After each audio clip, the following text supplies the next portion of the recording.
Hello friends, today we will discuss Continuous Comprehensive Evaluation, that is also known as CCE.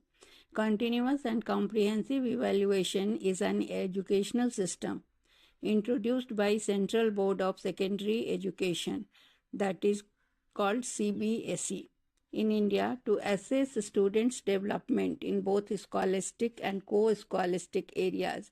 The core idea behind CCE is to shift the focus from traditional rote-based learning and examination-oriented evaluation to a more holistic and learner-friendly approach. CCE is a system of school-based evaluation of students that covers all aspects of students' development. It emphasizes two key components.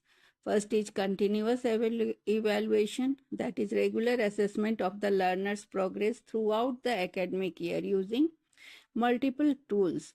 Comprehensive evaluation means assessment that covers both academic, that is scholastic, and non-academic, that is co-scholastic domains such as life skills, attitudes, values, sports, and other extracurricular activities. Objectives of CCE is to reduce stress and anxiety related to exams.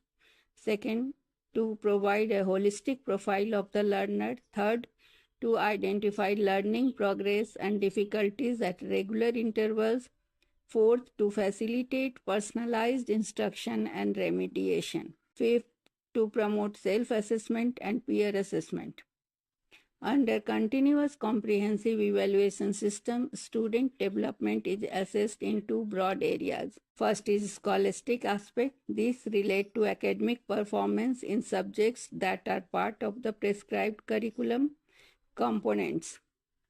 Here the subjects covered are language, English, Hindi, regional languages, mathematics, science, social science, and other subjects as per school curriculum. For example, ICT, environmental studies. Assessment tools are formative assessment, that is known as FA. It covers 40% regular, informal, and informal assessment during the learning process. Techniques are quizzes, assignments, group work, projects, class tests, oral work, observations, etc. Then comes summative assessment, that is known as essay. Formal evaluation at the end of term or academic session. It is judgmental, it is result oriented, it covers 60% of the assessment. Techniques, written exams, standardized